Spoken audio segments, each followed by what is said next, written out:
ಎಲ್ರಿಗೂ ನಮಸ್ಕಾರ. ನನಗೆ ಜನ್ಮ ಕೊಟ್ಟು ಸಂಸ್ಕಾರವನ್ನು ಕೊಟ್ಟಿರೋಂತ ನಾನೇ ಆಯ್ಕೆ ಮಾಡ್ಕೊಂಡಿರೋ ನನ್ನ ತಂದೆ ತಾಯಿಗೆ ಕೃತಜ್ಞತಾ ಪೂರ್ವಕವಾದ ನಮಸ್ಕಾರಗಳನ್ನ ಅರ್ಪಿಸ್ತಾ, ನನ್ನ ಆತ್ಮಗುರುಗಳಾದ ಬ್ರಹ್ಮರ್ಷಿ ಪಿತಾಮಹ ಸುಭಾಷ್ ಪತ್ರಿಜಿ ಅವರಿಗೆ ಸಾಷ್ಟಾಂಗ ಪ್ರಣಾಮಗಳನ್ನ ಅರ್ಪಿಸ್ತಾ, ಈ ಮುದ್ರಾ ವಿಜ್ಞಾನ ಹೇಗೆ ನನ್ನ ಜೀವನದ ಅವಿಭಾಜ್ಯ ಅಂಗ ಆಯ್ತು ಅನ್ನೋದ್ರ ಬಗ್ಗೆ ಒಂದ್ ಸ್ವಲ್ಪ ಇಂಟ್ರೊಡಕ್ಷನ್ ಕೊಡಕ್ ಇಷ್ಟಪಡ್ತೀನಿ.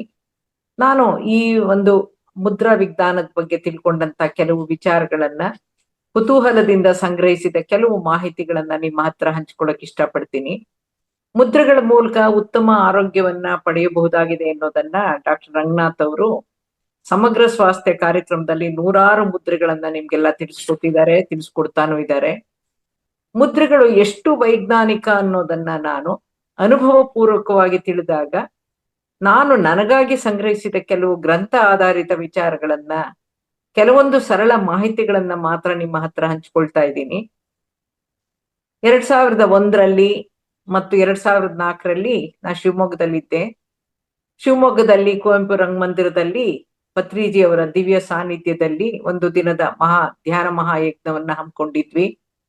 ಅಲ್ಲಿ ಪಾಸ್ಟ್ ಲೈಫ್ ರಿಗ್ರೆಷನ್ಗೂ ಕೂಡ ಹಾಕಲಾಗಿತ್ತು. ಆಗ ಆಗಿನ ದಿನಗಳಲ್ಲಿ mobile, WhatsApp, Zoom, Google meet ಇಲ್ಲದೆ ಇರುವಂತ ದಿನಗಳಲ್ಲಿ ಕುವೆಂಪು ರಂಗಮಂದಿರದಲ್ಲಿ 1000ಕ್ಕೂ ಹೆಚ್ಚಿನ ಜನ ಆ ಒಂದು ದಿನದ 2 ಧ್ಯಾನ ಯಜ್ಞಗಳಲ್ಲಿ ಭಾಗವಹಿಸಿದ್ರು. ಪತ್ರಿ ಸರ್ ಅವ್ರು ತುಂಬಾ ಸಂತೋಷ ಪಟ್ಕೊಂಡು, you are a terror, you are a tsunami ಅಂತ ಹೇಳ್ಬಿಟ್ಟು, ಯು ಆರ್ ಎ ಸುನಾಮಿ ಐಸೆ ಅಂತ ಬಹಳ ಖುಷಿ ಪಟ್ಕೊಂಡಿದ್ರು. ಆ 2001ರ ಧ್ಯಾನ ಯಜ್ಞದಲ್ಲಿ ಬ್ರಹ್ಮರ್ಷಿ ಪ್ರೇಮನಾಥ್ ಸರ್ ಅವರು ಕೂಡ ಅಟೆಂಡ್ ಮಾಡಿದ್ರು. ಹಾಗಾಗಿ 2004ರಲ್ಲಿ ಧ್ಯಾನ ಯಜ್ಞಕ್ಕೆ ಶಿವಮೊಗ್ಗಕ್ಕೆ ಬಂದಾಗ, ನಾನಿನ್ಮೇಲೆ ಶಿವಮೊಗ್ಗಕ್ಕೆ ಬರಲ್ಲ, ನೀನು ನಿನ್ನ ಕೆಲಸವನ್ನ ಅಚ್ಚುಕಟ್ಟಾಗಿ ಮಾಡಿದೀಯ, ನೀನು ಶಿವಮೊಗ್ಗವನ್ನ ಧ್ಯಾನ ಶಿವಮೊಗ್ಗ ಮಾಡ್ತೀಯ ಅನ್ನೋ ನಂಬಿಕೆ ನನ್ನಲ್ಲಿದೆ, I will concentrate on other places ಅಂತ ಹೇಳ್ಬಿಟ್ಟು ಹೇಳಿದವರು. ನಾ ಶಿವಮೊಗ್ಗನ 2005ನೇ ಇಸ್ವಿನಲ್ಲಿ ಬಿಟ್ಟೆ. ಅಲ್ಲಿ ಬಿಡೋವರೆಗೂ ಸರ್ ಶಿವಮೊಗ್ಗಕ್ಕೆ ಬರಲೇ ಇಲ್ಲ. ನಮ್ಮಿಬ್ರಿಗೂ ಕೈಲಾಸ ಯಾತ್ರೆ ಮಾಡ್ಬೇಕು ಅಂತ ಸೂಚಿಸಿ ಹೇಳಿಬಿಟ್ಟು ಹೋದ್ರು. You have to undertake Kailash Manasa Sarovar Yatra, okay, soon is the better ಅಂದ್ರು. ಆಯ್ತು ಸರ್ ಅಂತ ಅಂದ್ವಿ. ಇದೆಲ್ಲ ಯಾಕೆ ಹೇಳ್ತಾ ಇದ್ದೀನಿ ಅನ್ನಕ್ಕೆ ಕಾರಣ ಏನು ಅಂದ್ರೆ, ಪಿರಮಿಡ್ ಸೊಸೈಟಿ ಮೂಲಕನೇ 2004ರ ಕೈಲಾಸ ಮಾನಸ ಸರೋವರಕ್ಕೂ ಬುಕ್ ಬಿಟ್ವಿ. ಈ ಯಾತ್ರೆ ಕೈಗೊಳ್ಳೋ ಮುನ್ನ ಮೆಡಿಕಲ್ ಸರ್ಟಿಫಿಕೇಟ್ ನ ತಲುಪಿಸ್ಬೇಕಿತ್ತು, ಸಬ್ಮಿಟ್ ಮಾಡ್ಬೇಕು ಅನ್ನೋದು ಕಡ್ಡಾಯ ಆಗಿತ್ತು. ಡಾಕ್ಟರ್ ಹತ್ರ ಹೋಗ್ಬೇಕಾಗಿ ಬಂತು. ನನಗೆ ನನ್ನ ಆರೋಗ್ಯದಲ್ಲಿ ಯಾವುದೇ ವ್ಯತ್ಯಾಸ ಇರ್ಲಿಲ್ಲ. ಹುರುಪಿನಿಂದ ಕಾಯ್ತಾ ಇದ್ದೆ ಯಾತ್ರೆ ತಗೊಳಕ್ಕೆ. ತೊಂದ್ರೆನೂ ಏನು ಕಾಣ್ತಾ ಇರ್ಲಿಲ್ಲ. ಸಹಜವಾಗೇ ಧ್ಯಾನ ಪ್ರಚಾರ, ಜ್ಞಾನ ಪ್ರಸಾರ ಕಾರ್ಯಕ್ರಮದಲ್ಲಿ ಸಂಪೂರ್ಣವಾಗಿ ತೊಡಕೊಂಡು ಚಟುವಟಿಕೆಯಿಂದ ಇದ್ದೆ. ಆದ್ರೆ ಡಾಕ್ಟರ್ ನನ್ನನ್ನ ಚೆಕ್ ಮಾಡ್ಬಿಟ್ಟು, ನನಗೆ ಅಧಿಕ ರಕ್ತದೊತ್ತಡ, ಹೈ BP ಇದೆ, ಇಷ್ಟೊಂದು ಸಕ್ಕರೆ ಕಾಯಿಲೆ ಇದೆ ಅಂತ ಹೇಳಿದ್ರು. ನನಗೆ ಸಕ್ಕರೆ ಕಾಯಿಲೆ ಅನ್ನೋದ್ರ ಬಗ್ಗೆ ತಲೆಯಲ್ಲಿ ಒಂದ್ ಚೂರು ಇರ್ಲೇ ಇಲ್ಲ ನನ್ಗೆ. ಶಿವಮೊಗ್ಗದ ಮಲ್ನಾಡ್ ಹಾರ್ಟ್ ಫೌಂಡೇಶನ್ಗೂ ಕೂಡ ರೆಫರ್ ಮಾಡಿದ್ರು. ಎಕೋಕಾರ್ಡಿಯೋಗ್ರಾಮ್ ನಿಂದ ಹೃದಯ ಪೂರ್ಣವಾಗಿ ಎನ್ಲಾರ್ಜ್ ಆಗ್ಬಿಟ್ಟಿದೆ, ಅದು ಇದಾಗಿ ಶ್ರಿಂಕ್ ಆಗಿ ಬ್ಲಡ್ ಪಂಪ್ ಮಾಡಕ್ಕೆ ಆಗದೆ ಇರೋ ಸ್ಥಿತಿಯಲ್ಲಿ ಇದೆಯಲ್ಲ, ಇದು ಹೆಂಗ್ ಇಲ್ಲಿವರೆಗೂ ಬಂದಿದ್ದೀರಾ, ಹೇಗ್ ಬಂದಿದ್ದೀರಾ ಅಂತ ಕೇಳಿದ್ರು. 2 ವೀಲರ್ ಅಲ್ಲಿ ಬಂದಿದ್ದೀನಿ ಅಂದ್ರೆ, ಹಾಗಾದ್ರೆ 2 ವೀಲರ್ ಉಪಯೋಗ್ಸಕ್ ನಾನು ಬಿಡಲ್ಲ, ಇಲ್ಲೇ ಪಾರ್ಕ್ ಮಾಡ್ಬಿಟ್ಟು ಹೋಗಿ, ಆಟೋ ತಗೊಂಡ್ ಹೋಗಿ ಅಥವಾ ಯಾರನ್ನಾರು ಕರ್ಕೊಂಡ್ ಹೋಗ್ಬೇಕು ಅಂತ ಎಷ್ಟು ಸೀರಿಯಸ್ ಆಗಿ ಹೇಳ್ಬಿಟ್ರು ನನಗೆ. ನನ್ಗೊಂಥರ ಶಾಕ್ ಆಯ್ತು. ಇದೇನಿದು, ನನಗೇನೂ ತೊಂದರೆ ಇಲ್ಲ, ನನಗೆ ಇದ್ದಕ್ಕಿದ್ದಾಗೆ ಲೆಫ್ಟ್ ವೆಂಟ್ರಿಕಲ್ ಡಿಸ್ಫಂಕ್ಷನ್ ಅಂತ ಬರೆದ್ರು. ಹಾರ್ಟ್ ಬೀಟ್ಸ್ ರಿದಮ್ ಅಬ್ನಾರ್ಮಲ್ ಅಂದ್ಬಿಟ್ಟು ಡಯಾಗ್ನೈಸ್ ಆಯ್ತು. ಸೆಕೆಂಡ್ ಒಪಿನಿಯನ್ ತಗೊಳ್ಳೋಣ ಅಂತ ಬೆಂಗಳೂರಿನ ಜಯದೇವ ಆಸ್ಪತ್ರೆಗೂ ಹೋಗಿ ತೋರಿಸಿದ್ವಿ. ಅಲ್ಲೂ ಹಲವಾರು ಪರೀಕ್ಷೆಗಳನ್ನ ಮಾಡಿ ಲೆಫ್ಟ್ ವೆಂಟ್ರಿಕಲ್ ಡಿಸ್ಫಂಕ್ಷನ್ LVD ಇದೆ ಅಂತ ಹೇಳಿದ್ರು. ಹಾರ್ಟ್ ಬೀಟ್ಸ್ ರಿದಮ್ ಅಬ್ನಾರ್ಮಲ್ ಆಗಿದೆಮ್ಮ ಅಂತ ಹೇಳ್ಬಿಟ್ಟು ಕನ್ಫರ್ಮ್ ಆಗಿದೆ, ಅವ್ರ ಮುಂಚಿನ ರಿಪೋರ್ಟ್ ಏನಿದೆಯೋ ಅದೆಲ್ಲ ಕರೆಕ್ಟ್ ಇದೆ ಅಂತ ಹೇಳಿದ್ರು. ಹೇಳ್ಬಿಟ್ಟು ಔಷಧಿಗಳನ್ನು ಕೊಟ್ಟರು ಕೂಡ ಈ ತೊಂದರೆಗಳಿಂದ ಹೊರಬರೋದು ಬಹಳ ಕಷ್ಟ ಅಂತ ಅನುಮಾನವಾಗಿ ಒಂಥರ ಹೇಳಿದ್ರು. ಆದ್ರೆ ನನಗೆ ದೈಹಿಕವಾಗಿ ಏನು ತೊಂದರೆ ಕಾಣಿಸ್ತಾ ಇರ್ಲಿಲ್ಲ.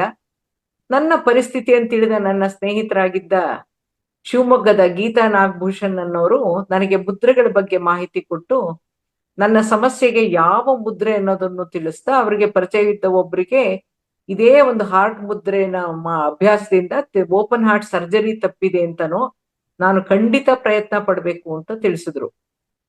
ಸರಿ, ಪುಸ್ತಕಗಳನ್ನು ಕಲೆಕ್ಟ್ ಮಾಡಕ್ ಶುರು ಮಾಡಿದೆ. ಡೆಲ್ಲಿಯ ಕೇಶವದಾಸ್ ಅಂತನ್ನೋರು ಬರೆದಿರುವಂತ ಮುದ್ರಾ ವಿಜ್ಞಾನದ ಪುಸ್ತಕನೂ ನಾನು ಕೊಟ್ರು. ಕೈಲಾಸ ಮಾನಸರೋವರ ಯಾತ್ರೆಗೂ ಹೋಗ್ಬೇಕು, ಅಷ್ಟಲ್ಲಿ ನನ್ನ ಆರೋಗ್ಯನೂ ಸರಿಪಡಿಸ್ಕೊಳ್ಳೇಬೇಕು ಅಂತಿದ್ದಿದ್ರಿಂದ ಸುಮನ್ ಚಿಪ್ಲೂನ್ಕರ್ ಅನ್ನೋರೊಬ್ರು ಬಾಂಬೆ ಅವರು, ಅವ್ರಿಲ್ಲ ಇವಾಗ, ದೇಹತ್ಯಾಗ ಮಾಡಿದ್ದಾರೆ. ಅವರು ಮುದ್ರಾ ವಿಜ್ಞಾನದ ಬಗ್ಗೆ ಒಂದು ಪುಸ್ತಕ ಬರೆದಿದ್ದಾರೆ. ಅವ್ರು ಕ್ಯಾನ್ಸರ್ಗೂ ಸೇರಿ ಪೂರ್ತಿ ಮುದ್ರೆಗಳು ಬರೆದಿದ್ದಾರೆ. ಹಂಗಾಗಿ ಕನ್ನಡದಲ್ಲಿ ಒಂದಷ್ಟು ಪುಸ್ತಕ, ಇಂಗ್ಲಿಷಲ್ಲಿ ಒಂದಷ್ಟು ಪುಸ್ತಕಗಳನ್ನೆಲ್ಲ ಕಲೆಕ್ಟ್ ಮಾಡ್ಕೊಂಡು ಅಧ್ಯಯನ ಶುರು ಮಾಡಿದೆ. ಅಲ್ಲಿಂದ ಪ್ರಾರಂಭ ಆಯ್ತು ಮುದ್ರಾ ವಿಜ್ಞಾನದ ಬಗ್ಗೆ ತಿಳ್ಕೊಳಕ್ಕೆ, ಅಳವಡಿಸ್ಕೊಳಕ್ಕೆ. Necessity is the mother of invention ಅನ್ನಕ್ಕೆ ನಾನೇ ಸಾಕ್ಷಿ. 2 ತಿಂಗಳು ಪ್ರತಿನಿತ್ಯ ಪಂಚಪ್ರಾಣ ಮುದ್ರೆಗಳನ್ನ ಮಾಡ್ತಾ ಬಂದೆ. ಅಪಾನವಾಯು ಮುದ್ರೆ ಹಾಗೂ ಮುದ್ರಾ ಪ್ರಾಣಾಯಾಮವನ್ನ ನಿಷ್ಠೆಯಿಂದ, ಶ್ರದ್ಧೆಯಿಂದ ನಿಯಮಿತವಾಗಿ ಮಾಡ್ತಾ ಬಂದೆ. ಧ್ಯಾನನೂ ಮಾಡ್ತಾ ಇದ್ದೆ. ಮೊದಲಿಗೆ ನನ್ನ ಹೃದಯದ ತೊಂದರೆ LVD ಅಂದ್ರೆ ಲೆಫ್ಟ್ ವೆಂಟ್ರಿಕಲ್ ಡಿಸ್ಫಂಕ್ಷನ್ ಕಡಿಮೆ ಆಗ್ತಾ ಬಂತು.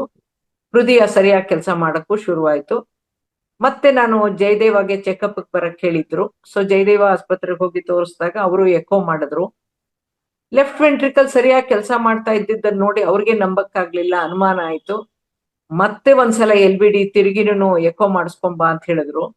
ಅದಾದ್ಮೇಲೆ ಆಗ್ಲೂ ಸಮಾಧಾನ ಆಗ್ಲಿಲ್ಲ ಡಾಕ್ಟರ್ಗೆ, ಇದು ಹೆಂಗ್ ಸಾಧ್ಯ ಇದು ಅಂತ. ಮತ್ತೆ ಅವರೇ ಡಾಕ್ಟರೇ ಬಂದು ಎಕೋ ಮಾಡಿದ್ರು.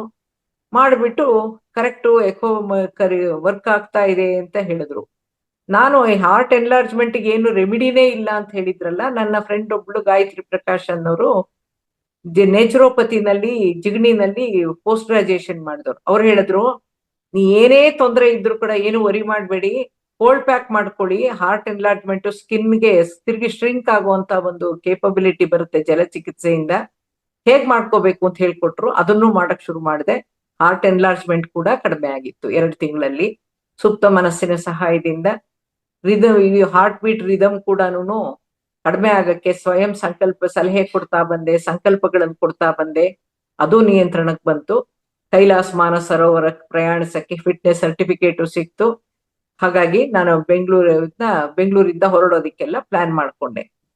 ಬೆಂಗಳೂರಿನ ಅಂತಾರಾಷ್ಟ್ರೀಯ ವಿಮಾನ ನಿಲ್ದಾಣದಲ್ಲಿ ನಮ್ಮನ್ನೆಲ್ಲ ಕೈಲಾಸ ಯಾತ್ರೆಗೆ ಬೀಳ್ಕೊಡಕ್ಕೆ ಪತ್ರಿ ಸರ್ ಅವರು ಬಂದಿದ್ರು. ಅವ್ರ ಹತ್ರ ಕೇಳಿದೆ ನಾನು, sir any advice or any suggestion ಅಂತ ಕೇಳಿದೆ. ಅದಕ್ಕೆ ಅವರು eat less or better don't eat ಅಂತ ಹೇಳಿದ್ರು. ನೇಪಾಳದಲ್ಲಿ ಊಟ ಮಾಡಿದವಳು 6-7 ದಿನ ಒಂದು ಕಾಳು ಅನ್ನನೂ ಕೂಡ ಸೇವಿಸ್ಲಿಲ್ಲ. ಸಂಪೂರ್ಣ ಧ್ಯಾನದಲ್ಲಿ ತೊಡಗಿದ್ರಿಂದ, ನಿರಾಹಾರಿಯಾಗಿದ್ರಿಂದ ನನ್ನನ್ನ ಕೈಲಾಸ ಪರಿಕ್ರಮಕ್ಕೆ ಕಳ್ಸಕ್ಕೆ ಅನುಮತಿ ಕೊಡ್ಲಿಲ್ಲ ಕಂಚಿ ರಘುರಾಮ್ರವರು, ನಮ್ಮ ಲೀಡರು. ನನ್ನನ್ನ ನೋಡ್ಕೊಳಕ್ಕೆ ಅಂತ ನನ್ನ ಯಜಮಾನರನ್ನು ಕೂಡ ಕೈಲಾಸ ಪರಿಕ್ರಮಕ್ಕೆ ಕಳ್ಸಕ್ಕೆ ಅನುಮತಿ ಕೊಡ್ಲಿಲ್ಲ. ಮಾನಸ ಸರೋವರದಲ್ಲಿ ಸ್ನಾನ ಮಾಡ್ಕೊಂಡು ಬಂದು ಬಟ್ಟೆ ಬದಲಾಯಿಸ್ಕೊಂಡು ಧ್ಯಾನಕ್ಕೆ ಕೂತ್ರೆ ಮಾರನೇ ದಿನ ಸ್ನಾನಕ್ಕೆ ಹೋಗಕ್ಕೇನೆ ಕಣ್ತೆರಿತಾ ಇದ್ದಂತೆ ನಾನು. ನನ್ಗೇನು ಅರಿವೇ ಇಲ್ಲ, ಫುಲ್ ಸಮಾಧಿ ಸ್ಥಿತಿಲಿ ಇದ್ದಂಗೆ ಇತ್ತು ನನಗೆ. ಅವರು ನನ್ಗೆ ಬಿಸಿ ಟೀ ಅಥವಾ ORS ಕೊಟ್ಟು ಕಾಪಾಡ್ಕೊಂಡ್ರಂತೆ. ಮತ್ತೆ ನೇಪಾಳಕ್ಕೆ ಬರೋವರೆಗೂ ಆಹಾರ ಸೇವಿಸ್ಲೇ ಇಲ್ಲ ನಾನು. ನನಗೆ ಯಾವ ನಿಶಕ್ತಿನೂ ಕಾಡ್ಲಿಲ್ಲ. ಧ್ಯಾನದಲ್ಲಿ ನನಗೆ ಎನರ್ಜಿ ಬೇಕಾದಷ್ಟು ಬರ್ತಾ ಇತ್ತು. ನನ್ನ ದಿವ್ಯ ಚಕ್ಷು ಸಂಪೂರ್ಣವಾಗಿ ಸ್ಪಷ್ಟವಾಗಿ ತೆರ್ಕೊಂಡಿತ್ತು. ಯಾತ್ರೆಯಲ್ಲಿ ನನ್ನಿಂದ ಯಾರಿಗೂ ತೊಂದರೆ ಆಗದೆ ಇರ್ಲಿ ಅಂತ ಅಪಾನ ಮುದ್ರೆಯ ಜೊತೆಗೆ ಡಾಕ್ಟರ್ ಸಲಹೆಯ ಮೇರೆಗೆ ಅತಿಯಾದ ಸಕ್ಕರೆಗೆ ಮಾತ್ರ ಒಂದ್ ಮಾತ್ರೆ ತಗೋತಾ ಇದ್ದೆ ನಾನು. 2004ರಲ್ಲಿ ಬುದ್ಧ ಪೌರ್ಣಿಮೆಗೆ ಕೈಲಾಸ ಮಾನಸ ಸರೋವರ ಯಾತ್ರೆನೂ ಕೂಡ ಸುಗಮವಾಗಿ ಸಾಗ್ತು. ಯಾವುದೇ ಆರೋಗ್ಯ ಸಮಸ್ಯೆ ಆಗ್ಲಿಲ್ಲ. ಮತ್ತೊಂದು ನನ್ನ ಜೀವನಾನುಭವ ಏನಂದ್ರೆ, ನಾನು ಜಾರಿ ಬಿದ್ದು ನನ್ನ ಮೂತ್ರಕೋಶ ಬರ್ಸ್ಟ್ ಆಗೋಯ್ತು, ರಪ್ಚರ್ ಆಗೋಯ್ತು. ಶಸ್ತ್ರಚಿಕಿತ್ಸೆ ಮೂಲಕ ಅದನ್ನ ಸರಿಪಡಿಸಿ ಕಿರಿದಾಗಿದ್ರಿಂದ 1 ಗಂಟೆಗೂ ಮೀರಿ ನಾನು ಇವ್ರ ಮೂತ್ರವನ್ನ ಹಿಡಿದಿಟ್ಕೊಳಕ್ ಆಗ್ತಾ ಇರ್ಲಿಲ್ಲ. 2014ರಲ್ಲಿ ನಾವು ಯುರೋಪ್ ಟೂರ್ ಮಾಡಿದ್ವಿ. 2015ರಲ್ಲಿ ಅಮೆರಿಕ ಪ್ರವಾಸ ಕೈಗೊಂಡಾಗ ಮುದ್ರೆ ನನಗೆ ಸಹಾಯಕ್ಕೆ ಬಂತು. ಜಲೋಧರ ನಾಶಕ ಮುದ್ರೆ ಅನ್ನೋ ಒಂದು ಮುದ್ರೆನ ಬಳಸಿ ಅಲ್ಲಿ ಲೋಕಲ್ ಬಸ್ ಪ್ರಯಾಣದಲ್ಲಿ ವಿರಾಮ ನೀಡೋವರ್ಗೂನು ಬಿಡು ಕೊಡೋವರ್ಗೂನು, ಅಂದ್ರೆ ಸುಮಾರು 1.5 ಗಂಟೆಗೆ ಮುಂಚೆ ಮಧ್ಯದಲ್ಲಿ ರಸ್ತೆಯಲ್ಲಿ ನಿಲ್ಸೋ ಹಂಗಿಲ್ಲ, ಅಲ್ಲಿ ಪಾರ್ಕಿಂಗ್ ಕೂಡ ಇಲ್ಲ. ಹಂಗಾಗಿ 1.5 ಗಂಟೆವರೆಗೂ ಯೂರಿನ್ ಹೋಲ್ಡ್ ಮಾಡಕ್ಕೆ ಅವಕಾಶ ಆಗ್ತಾ ಇತ್ತು, ನನ್ಗೆ ಸಾಧ್ಯ ಆಗ್ತಾ ಇತ್ತು. ಎಲ್ಲೂ ತೊಂದರೆ ಆಗ್ಲಿಲ್ಲ, ಯಾವುದೇ ಆಭಾಸ ಆಗ್ಲಿಲ್ಲ. ನನ್ನ ಫಾರಿನ್ ಟೂರ್ ಯಶಸ್ವಿಯಾಗಿ ಪೂರ್ಣಗೊಂಡಿತ್ತು. ಸೊ ಮುದ್ರಾ ವಿಜ್ಞಾನಕ್ಕೆ ಎಷ್ಟು ಧನ್ಯವಾದಗಳು ಹೇಳಿದ್ರು ಕೂಡ ಸಾಲದು. ಸೊ ನಾನು ಅರ್ಥೈಸಿದ ಈ ಮುದ್ರೆಗಳ ಕುರಿತು, ಯಾಕೆಂದ್ರೆ ಯಾವ್ದ್ರಿಂದ ಏನಾಗುತ್ತೆ, ಏನ್ ಸಿಗುತ್ತೆ ಅನ್ನೋ ಒಂದು ಮಾಹಿತಿ ಪುಸ್ತಕಗಳಲ್ಲಿ ಸಿಗುತ್ತೆ. ಆದ್ರೆ ನಾವ್ ಅದನ್ನ ಹೇಗೆ ಎಲ್ಲಿ ಅಪ್ಲೈ ಮಾಡ್ಕೊಂತೀವಿ ಅನ್ನಕ್ಕೆ ಈ ನನ್ನ ಅನುಭವಗಳು ತುಂಬಾನೇ ಹೆಲ್ಪ್ ಆಯ್ತು. ಹಾರ್ಟ್ ಮುದ್ರೆಯಿಂದ ಹಾರ್ಟ್ ಪ್ರಾಬ್ಲಮ್ ಸಾಲ್ವ್ ಆಯ್ತು. ಈ ಯೂರಿನರಿ ಬ್ಲಾಡರ್ ರಪ್ಚರ್ ಆಗಿ ರಿಪೇರ್ ಆಗಿದ್ರಿಂದ ಕೆನಾಟ್ ಹೋಲ್ಡ್ ಯೂರಿನ್ ಅನ್ನೋದು ಕೂಡ ಮೂತ್ರ ಇದರಿಂದ ಜಲೋಧರ ನಾಶಕ ಮುದ್ರೆಯಿಂದ ಸರಿಹೋಯ್ತು. ಹಾಗಾಗಿ ಇದ್ರ ಬಗ್ಗೆ ಇನ್ನು ಮುದ್ರೆಗಳ ಬಗ್ಗೆ ಇನ್ನೂ ಹೆಚ್ಚಿನ ನನಗೆ ಆಸಕ್ತಿನೂ ಮೂಡ್ತು. ಸೊ ಮುದ್ರೆಗಳ ಕುರಿತು ನಾನು ಸಂಗ್ರಹಿಸಿದ ವಿಚಾರಗಳು ಯಾವ್ಯಾವ್ದು ಅಂತಂದ್ರೆ, ಸಂಸ್ಕೃತ ಭಾಷೆಯಲ್ಲಿ ಮುದ್ರಾ ಅನ್ನೋ ಪದಕ್ಕೆ ವಿಶೇಷ ಅರ್ಥಗಳಿದೆ. ಅಂಕಿತ ಅಂದ್ರೆ ಸೀಲ್ ಅಂತೀವಲ್ಲ, ಭದ್ರಪಡಿಸೋ ಭದ್ರವಾಗಿರಿಸೋ ಚಿಹ್ನೆ ಅಂತ ಇದೆ. ರಹಸ್ಯಮಯ ಅಂಗಸಂಜ್ಞೆಗಳು ಅಂತ ಕೂಡ ಅರ್ಥ ಇದೆ. ಭಾರತದಲ್ಲಿ ಹಿಂದೂ ಧರ್ಮ ಮಾತ್ರ ಅಲ್ಲದೇನೆ ಇತರ ಧರ್ಮಗಳಾದ ಬೌದ್ಧ, ಜೈನ ಹಾಗೂ ಇಸ್ಲಾಂ ಸಂಪ್ರದಾಯದಲ್ಲೂ ಕೂಡ ಪೂಜಾ ಪದ್ಧತಿಗಳಲ್ಲೂ ಹಾಗೂ ಧಾರ್ಮಿಕ ಕ್ರಿಯೆಗಳಲ್ಲೂ ಕೂಡ ಮುದ್ರೆನ ಬಳಸೋ ವಾಡಿಕೆ ಇದೆ.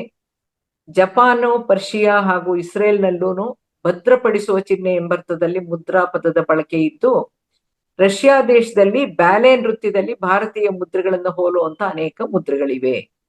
ನಮ್ಮ ಪ್ರಾಚೀನ ಋಷಿ ಮುನಿಗಳು, ಮಹರ್ಷಿಗಳು, ಆಧ್ಯಾತ್ಮಿಕ ವಿಜ್ಞಾನಿಗಳು ತಮ್ಮದೇ ರೀತಿಯಲ್ಲಿ ನಡೆಸಿದ ಆಧ್ಯಾತ್ಮಿಕ ಸಂಶೋಧನೆ ಪ್ರಕಾರ ಕೈಬೆರಳುಗಳನ್ನ ವಿಶಿಷ್ಟ ವಿಧಾನದಲ್ಲಿ ಸ್ಪರ್ಶಿಸಿ ವಿಶಿಷ್ಟ ವಿನ್ಯಾಸದಲ್ಲಿ ಮಡಚಿ ಸಂಯೋಜಿಸೋ ಕ್ರಿಯೆಗಳನ್ನೇ ಮುದ್ರೆಗಳು ಅಂತ ಉಲ್ಲೇಖಿಸಿದ್ದಾರೆ. ನಮ್ಮ 5 ಕೈಬೆರಳುಗಳು ಪಂಚಭೌತಿಕ ತತ್ವಗಳಾದ ಜಲ, ಪೃಥ್ವಿ, ಆಕಾಶ, ವಾಯು ಮತ್ತು ಅಗ್ನಿಯನ್ನ ಪ್ರತಿನಿಧಿಸುತ್ತೆ ಅಂತನೂ, ಕೈಬೆರಳುಗಳಿಂದ ಹೊರಹೊಮ್ಮುವಂತ ಬೇರೆ ಬೇರೆ ವಿಧವಾದ ವಿದ್ಯುತ್ ಅಯಸ್ಕಾಂತೀಯ ತರಂಗಗಳನ್ನ, ಹೊರಹೋಗ್ತಾ ಇರುವಂತ ಶಕ್ತಿ ಚೈತನ್ಯವನ್ನ ಹಲವಾರು ಮುದ್ರೆಗಳ ಮೂಲಕ ತಡೆದು ನಮ್ಮ ದೇಹಕ್ಕೆ ಹಿಂತಿರುಗಿಸಬಹುದಾಗಿದೆ ಎಂಬುದನ್ನು ತಿಳಿದಿದ್ದಾರೆ. ಉದಾಹರಣೆಗೆ ಅಂಜಲಿ ಮುದ್ರೆ ಅಥವಾ ನಮಸ್ಕಾರ ಮುದ್ರೆ. ಈ ನಮಸ್ಕಾರ ಮುದ್ರೆ ಮಾಡಿದ್ರೆ ಈ ಕೈ ಬೆರಳುಗಳ ತುದಿಗಳೆಲ್ಲ ಆಂಟೆನಾ ತರ ಕೆಲಸ ಮಾಡುತ್ತೆ. ನಾವು ಪ್ರಕೃತಿಯಿಂದ ಒಂದೊಂದು ಬೆಟ್ಟಲ್ಲೂ ಕೂಡ ಎನರ್ಜಿನ ಹೀರ್ಕೊಳ್ಳುತ್ತೆ. ಆ ಹೀರ್ಕೊಂಡಿದ್ದು ನಮ್ಮ ಹೃದಯದ ಹತ್ರ ಇಟ್ಕೊಂಡಾಗ, ಥೈಮಸ್ ಗ್ಲ್ಯಾಂಡ್ ಹತ್ರ ಬಂದಾಗ ಅದು ನಮ್ಗೆ ಆ ಎನರ್ಜಿನ ನಮ್ಗೆ ಕಳಿಸ್ಕೊಡುತ್ತೆ ವಾಪಸ್ಸು. ಅಷ್ಟೇ ಅಲ್ಲದೇನೆ ಪಂಚಭೌತಿಕ ತತ್ವಗಳಾದ ಜಲ, ಪೃಥ್ವಿ, ಆಕಾಶ, ವಾಯು ಮತ್ತು ಅಗ್ನಿಯನ್ನ ಅವಶ್ಯಕತೆಗೆ ತಕ್ಕಂತೆ ಬೇಕಾದಲ್ಲಿ ಹೆಚ್ಚಿಸ್ಲೂಬಹುದು ಅಥವಾ ಕಡಿಮೆನೂ ಮಾಡಬಹುದು. ಈಗ ಉದಾಹರಣೆಗೆ ಹೇಳೋದಾದ್ರೆ, ಅಗ್ನಿ ಇದು ಜಲ. ಅದನ್ನ ಈಸಿಯಾಗಿ ನೆನ್ಪಿಟ್ಕೊಳ್ಳೋದು ಹೇಗೆ ಅಂದ್ರೆ, ಮಕ್ಕಳು ಪಿಸ್ ಮಾಡಕ್ ಕೇಳ್ತಾರಲ್ಲ, ಅದು ಜಲ. ಜಲ ಯಾವ್ದ್ರ ಮೇಲಿದೆ? ಪೃಥ್ವಿ ಮೇಲಿದೆ. ಪೃಥ್ವಿಗೆ ಎಟಕದೇ ಇರೋದು ಯಾವುದು? ಆಕಾಶ. ಇದು ವಾಯು, ಇದು ಅಗ್ನಿ. ಸೊ ಅಗ್ನಿ ಅಂದ್ರೆ ಯಾವುದು? ಇದು ಅಗ್ನಿ. ಈ ಜಲನ ಕೆಳಗೆ ಹಾಕಿದ್ರೆ, ಈ 2ನೇ ಗೆಣ್ಣಿನ ಮೇಲೆ ನಾವು ಹೆಬ್ಬೆಟ್ಟನ್ನು ಇಟ್ಕೊಂಡು ಮಿಕ್ಕಿದ ಬೆಟ್ಟನ್ನೆಲ್ಲ ಸ್ಟ್ರೈಟ್ ಆಗಿ ಇಟ್ಕೊಂಡ್ರೆ, ಯಾವುದು ಮೇಲಿದೆಯೋ, ಯಾವ ತತ್ವ ಮೇಲಿದೆಯೋ ಅದು ಜಾಸ್ತಿ ಆಗುತ್ತೆ. ಅದ್ರ ಕೆಳಗಡೆಗೆ ಯಾವ ಬೆರಳಿದೆಯೋ, ಯಾವ ಒಂದು ಜಲದ ಸೂಚಿಸುವಂತ ಒಂದು ಬೆರಳನ್ನ ಇಟ್ಟಿದೀವೋ ಅದು ಕಡಿಮೆ ಆಗುತ್ತೆ. ಹಾಗಾಗಿ ಇದನ್ನ ಈ ಮುದ್ರೆನ ಜಲೋಧರ ನಾಶಕ ಮುದ್ರೆ ಅಂತ ಹೇಳ್ತಾರೆ. ಹಾಗಾಗಿ ನಮ್ ದೇಹದಲ್ಲಿ ಔಟ್ಪುಟ್ ಹೋಗ್ಬೇಕಾಗಿರೋ ನೀರಿನ ಅಂಶ ಕಡಿಮೆ ಆದಾಗ ಯೂರಿನ್ ಬರೋದು ಕಡಿಮೆ ಆಗುತ್ತೆ.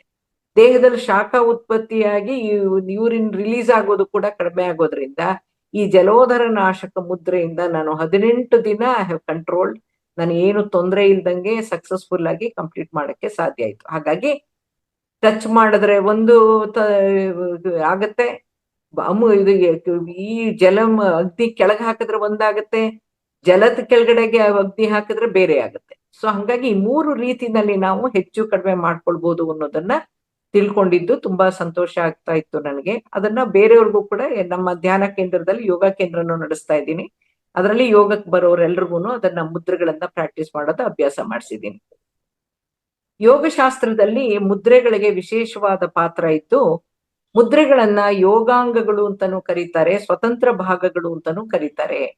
ಅಷ್ಟಾಂಗ ಯೋಗದ ಯಮ, ನಿಯಮ 2 ಹಂತಗಳನ್ನು ಹೊರತುಪಡಿಸಿದ್ರೆ ಮಿಕ್ಕ 6 ಹಂತಗಳಾದ ಆಸನ, ಪ್ರಾಣಾಯಾಮ, ಪ್ರತ್ಯಾಹಾರ, ಧ್ಯಾನ, ಧಾರಣ, ಸಮಾಧಿ ಕ್ರಿಯೆಗಳಲ್ಲಿ ಮುದ್ರಾ ಪ್ರಯೋಗ ಅತ್ಯಂತ ಅವಶ್ಯವಾಗಿದೆ. ಶಿವ ಸಂಹಿತೆ ಮತ್ತು ಘೇರಂಡ ಸಂಹಿತೆ ಗ್ರಂಥಗಳ ಆಧಾರದ ಮೇಲೆ ಕೂಡ ಯಂತ್ರ, ಮಂತ್ರ, ತಂತ್ರ ಭಾಗಗಳ ಸಾಗರಕ್ಕಿಳಿದು ಅಧ್ಯಯನ ಮಾಡಿರೋರೋ ಮಾಹಿತಿಯಂತೆ ಸುಮಾರು 729 ಸಾಂಪ್ರದಾಯಿಕ ಮುದ್ರೆಗಳು, ಟ್ರೆಡಿಷನಲ್ ಮುದ್ರಾಸ್ ಅಂತ ಒಟ್ಟು 729 ಮುದ್ರೆಗಳಿದೆಯಂತೆ. ಉಪಯೋಗಕ್ಕನುಸಾರವಾಗಿ ಆ ಮುದ್ರೆಗಳನ್ನ ಏನಂತ ಕ್ಲಾಸಿಫೈ ಮಾಡಿದ್ದಾರೆ? ಹಠಯೋಗ ಮುದ್ರೆಗಳು, ನರ್ತನ ಮುದ್ರೆಗಳು, ಪ್ರಾಣಾಯಾಮ ಮುದ್ರೆಗಳು, ಆಧ್ಯಾತ್ಮಿಕ ಮುದ್ರೆಗಳು, ಚೈತನ್ಯದಾಯಿ ಮುದ್ರೆಗಳು, ಧ್ಯಾನ ಮುದ್ರೆಗಳು, ಪೂಜಾ ಮುದ್ರೆಗಳು, ಗಾಯತ್ರಿ ಮುದ್ರೆಗಳು, ಆಗಮಶಾಸ್ತ್ರ ಮುದ್ರೆಗಳು, ನವಗ್ರಹ ಮುದ್ರೆಗಳು, ಷಟ್ಚಕ್ರ ಮುದ್ರೆಗಳು ಹಾಗೂ ಚಿಕಿತ್ಸಾ ಮುದ್ರೆಗಳು ಅಂತ ವಿಂಗಡಿಸಿದ್ದಾರೆ. ಮುದ್ರಾ ವಿಜ್ಞಾನದ ನಿಯಮಗಳಂತೆ ನಮ್ಮ ಆರೋಗ್ಯದ ರಹಸ್ಯಗಳು ನಮ್ಮ ಕೈಬೆರಳುಗಳಲ್ಲಿದ್ದು, ಪಂಚಭೂತ ತತ್ವಗಳ ಸಮತೋಲನವನ್ನ ನೀಡೋ ಬೆರಳುಗಳಿಂದ ವ್ಯವಸ್ಥೆಗೊಂಡಿರೋ ಹಲವಾರು ಮುದ್ರೆಗಳ ಸಹಿತ ಸತತ ಅಭ್ಯಾಸದಿಂದ ನಮ್ಮಲ್ಲಿನ ದೈಹಿಕ, ಮಾನಸಿಕ ಹಾಗೂ ಬೌದ್ಧಿಕ ಕೊರತೆಗಳನ್ನ ನಿವಾರಿಸಿಕೊಂಡು ಉತ್ತಮ ಆರೋಗ್ಯವನ್ನ ಪಡಿಬಹುದಾಗಿದೆ ಅನ್ನೋದು ಸತ್ಯ ಹಾಗೂ ವೈಜ್ಞಾನಿಕ ಅನುಭವ ಪೂರಿತ. ಇದು ಭಗವಂತನ ಅತ್ಯಂತ ಉಚ್ಚತಮ ಶ್ರೇಷ್ಠ ಸೃಷ್ಟಿ ಅಂತಂದ್ರೆ ಮನುಷ್ಯನ ಕೈಗಳು ಅವನ ಚಟುವಟಿಕೆಗಳ ಮುಖ್ಯ ಅಂಗ ಮಾತ್ರ ಆಗಿರ್ದೇನೆ ಅವುಗಳಿಂದ ದೇಹದ ವಿದ್ಯುತ್ ಅಯಸ್ಕಾಂತೀಯ ತರಂಗಗಳು ಹೊರಹೊಮ್ಮತಿರುತ್ತೆ. ಅಂದ್ರೆ ಎಲೆಕ್ಟ್ರೋ ಮ್ಯಾಗ್ನೆಟಿಕ್ ತರಂಗಗಳು, ವೇವ್ಸ್ ಉತ್ಪತ್ತಿ ಆಗ್ತಾ ಇರುತ್ತೆ. ಪ್ರತಿಯೊಂದು ಬೆರಳುಗಳಿಂದನೂ ಕೂಡ ಬೇರೆ ಬೇರೆ ವಿಧವಾದ ಎಲೆಕ್ಟ್ರೋ ಮ್ಯಾಗ್ನೆಟಿಕ್ ವೇವ್ಸ್ ಉತ್ಪತ್ತಿ ಆಗ್ತಾ ಇರುತ್ತೆ ಅನ್ನೋದನ್ನ ಆಧುನಿಕ ವಿಜ್ಞಾನ ಕೂಡ ಒಪ್ಪಿಕೊಂಡಿದೆ, ದೃಢೀಕರಿಸಿದೆ, ಕನ್ಫರ್ಮ್ ಮಾಡಿದೆ. ಹೌದು, ಎನರ್ಜಿ ವೈಬ್ರೇಷನ್ಸ್ ಉತ್ಪತ್ತಿ ಆಗ್ತಾ ಇರೋದೆ ಅನ್ನೋದನ್ನ ಕನ್ಫರ್ಮ್ ಮಾಡಿದ್ದಾರೆ. ಪತಂಜಲಿ ಮಹರ್ಷಿಗಳ ಪಾತಂಜಲ ಯೋಗ ಸೂತ್ರಗಳು ಹಾಗೂ ಪಾತಂಜಲ ದರ್ಶನ ಗ್ರಂಥಗಳಿಂದ ತಿಳಿಯುವಂತ ನಿಮ್ಗೆಲ್ರಿಗೂ ಗೊತ್ತಿರುವಂತ ವಿಷಯಗಳೇನು, ಅದರಲ್ಲೂ ಆಧ್ಯಾತ್ಮಿಕವಾಗಿ ನಮ್ಮ PSS ಎಲ್ರಿಗೂ ಗೊತ್ತಿದೆ. ಮಾನವನ ದೇಹ ಪಂಚಕೋಶಗಳಿಂದ, ಸಪ್ತಚಕ್ರಗಳಿಂದ ರಚಿಸಲ್ಪಟ್ಟಿದೆ. ಮಾನವನ ದೇಹದಲ್ಲಿರೋ ಅಂಗಾಂಗಗಳ ಕಾರ್ಯನಿರ್ವಹಣೆಗೆ ಬೇಕಿರೋ ಶಕ್ತಿಯನ್ನ ಸಪ್ತಚಕ್ರಗಳ ಮೂಲಕ, ಪ್ರಕೃತಿಯಿಂದಾನೇ ಧ್ಯಾನದ ಮೂಲಕ, ವಿಶ್ವಶಕ್ತಿ ಮೂಲಕ ಲಭ್ಯ ಆಗತ್ತೆ ಅನ್ನೋದು ಗೊತ್ತಿದೆ. ನಮ್ಮ ದೇಹ ಪ್ರಕೃತಿಯ ಒಂದು ಭಾಗವಾದ್ರಿಂದ ಬ್ರಹ್ಮಾಂಡದಲ್ಲಿ ಏನೇನಿದೆಯೋ ಅವು ನಮ್ಮ ಪಿಂಡಾಂಡದಲ್ಲೂ ಕೂಡ ಇದೆ. ಮಾನವನ ದೇಹ ಪಂಚಭೂತಗಳಿಂದ ನಿರ್ಮಾಣವಾಗಿದ್ದು ನಮ್ಮ ಕೈ ಬೆರಳುಗಳು ಆ ಪಂಚಭೂತಗಳನ್ನ ಪ್ರತಿನಿಧಿಸುತ್ತೆ. ನಾವು ತಗೊಳ್ಳೋ ಉಸಿರೇನೆ ಪ್ರಾಣವಾಯು. ಆ ಒಂದು ಉಸಿರು ನಮ್ಮ ದೇಹದೊಳಗೆ ಸಂಚರಿಸಿ ಪಂಚಮುಖ್ಯ ಪ್ರಾಣಗಳಾಗಿ ಹಾಗೂ ಪಂಚ ಉಪಪ್ರಾಣಗಳಾಗಿ ಸಂಚರಿಸಿ ದೇಹದ ವಿವಿಧ ಅಂಗಾಂಗಗಳ ವಿವಿಧ ವ್ಯವಸ್ಥೆಗಳ ಕಾರ್ಯವನ್ನ ನಿರ್ವಹಿಸುತ್ತೆ. ಚಂಚಲತೆಗೆ ಕಾರಣ ನಮ್ಮ ಇಂದ್ರಿಯಗಳು ಮತ್ತು ನಮ್ಮ ಮನಸ್ಸು. ಈ ಇಂದ್ರಿಯಗಳನ್ನ ಮತ್ತು ಮನಸ್ಸನ್ನ ನಿಗ್ರಹಿಸಕ್ಕೆ ಸಾಧ್ಯ ಯೋಗದಿಂದ. ಭೌತಿಕ ದೇಹವನ್ನ ಸುಸ್ಥಿತಿಯಲ್ಲಿಡಕ್ಕೆ ಸಾಧ್ಯ ಯೋಗಾಭ್ಯಾಸದಿಂದ ಮತ್ತು ಆಸನಗಳಿಂದ. ಪ್ರಾಣವನ್ನ ಸುಸ್ಥಿತಿಯಲ್ಲಿ ಕಾಪಾಡ್ಕೊಳ್ಳಕ್ಕೆ ಸಾಧ್ಯ ಪ್ರಾಣಾಯಾಮದಿಂದ. ಪಂಚಭೂತಗಳ ಸಮತೋಲನ ಕಾಪಾಡ್ಕೊಳ್ಳಕ್ಕೆ ಸಾಧ್ಯ ಮುದ್ರಾ ಪ್ರಾಣಾಯಾಮದಿಂದ. ಮುಕ್ತಿಯನ್ನ ಸಾಧಿಸಕ್ಕೆ ಸಾಧ್ಯ ಅಷ್ಟಾಂಗ ಯೋಗ ಮಾರ್ಗದಿಂದ. ಬ್ರಹ್ಮಾಂಡದ ಎಲ್ಲಾ ಸೃಷ್ಟಿಗಳಲ್ಲಿ ಮಾನವನ ಸೃಷ್ಟಿ ಅತಿ ವಿಶೇಷ ವೈಶಿಷ್ಟ್ಯ, ಸೂಪರ್ ಕ್ರಿಯೇಷನ್. ಮನುಷ್ಯ ಒಂದು ಮೊಟ್ಟೆ ಮತ್ತು ಒಂದು ಸ್ಪರ್ಮ್ನಿ ಮಿಲನದಿಂದ ಸೃಷ್ಟಿಯಾಗುವಂತ ಭ್ರೂಣದಲ್ಲಿ ಏನೇನೆಲ್ಲ ಅಡಗಿಸಿಟ್ಟಿದ್ದಾನೆ, ಯಾವೆಲ್ಲ ವ್ಯವಸ್ಥೆಗಳಿದೆ ಅನ್ನೋದನ್ನ ತಿಳ್ಕೊಂಡ್ರೆ ಸೃಷ್ಟಿಯ ವೈಶಿಷ್ಟ್ಯತೆ ಅರ್ಥ ಆಗತ್ತೆ. ಭಗವಂತ ಮಾನವನ ದೇಹದೊಳಗೆ ಆಯೋಜಿಸಿ ಹುದುಗಿಸಿಟ್ಟಿರೋ ವ್ಯವಸ್ಥೆಗಳೇನಿದೆಯೋ ಅದಕ್ಕೂನು ಈ ಪಂಚಭೂತ ತತ್ವಗಳಿಗೂ ನೇರವಾದ ಸಂಬಂಧ ಇದೆ. ಒಂದೊಂದು ಸಿಸ್ಟಮ್ ಒಂದೊಂದು ತತ್ವವನ್ನ ಆಧರಿಸಿ ಕೆಲಸ ಮಾಡ್ತಿರುತ್ತೆ. ಆದ್ರೆ ಅದು ಶುರುವಾಗಿದ್ದು ಒಂದೇ ಒಂದು ಸ್ಪರ್ಮ್ ಅಂಡ್ ಒಂದು ಎಗ್ನ ಒಂದು ಝೈಕೋಟ್ ಫಾರ್ಮ್ ಆಗಿದ್ರಲ್ಲಿ ಇಷ್ಟೆಲ್ಲ ಅಡಗಿಸಿಟ್ಟಿದ್ದಾನೆ ಅನ್ನೋದನ್ನ ನಾವು ತಿಳ್ಕೊಳ್ಬೇಕು. ಯಾಕಂದ್ರೆ ಮಾನವನ ದೇಹ ಅಷ್ಟು ಸುಲಭವಲ್ಲ, ಬಹಳ ಕಾಂಪ್ಲಿಕೇಟೆಡ್. ಅದ್ರಷ್ಟು ಕ್ಲಾರಿಟಿ ಇದೆ ಸೃಷ್ಟಿಯಲ್ಲಿ. ಅಂತ ಒಂದು ನಮ್ಮಲ್ಲಿ 14 ವ್ಯವಸ್ಥೆಗಳು ಯಾವ್ದಿದೆ ಅಂದ್ರೆ, ಕಾರ್ಡಿಯೋವ್ಯಾಸ್ಕ್ಯುಲರ್ ಸರ್ಕ್ಯುಲೇಟರಿ ಸಿಸ್ಟಮ್ ಇದೆ. ಹೃದಯದ ಮೂಲಕ ದೇಹದಾದ್ಯಂತ ರಕ್ತ ಪರಿಚಲನೆ ವ್ಯವಸ್ಥೆ ಇದೆ. ಊಹಿಸಕ್ಕೂ ಅಸಾಧ್ಯ ಅನ್ಸೋ ವಿಷಯಗಳೇನು ಅಂದ್ರೆ, ನಮ್ಮ ದೇಹದ ಒಳಗಡೆ ಇರುವಂತ ರಕ್ತನಾಳಗಳ ಒಟ್ಟು ಉದ್ದ 60,000 ಮೈಲು, 96,560 ಕಿಲೋಮೀಟರ್. ನಮ್ಮ ದೇಹದಲ್ಲಿ 5.6 ಲೀಟರ್ ರಕ್ತ ಇರುತ್ತೆ. ಇದು ಜಲತತ್ವ.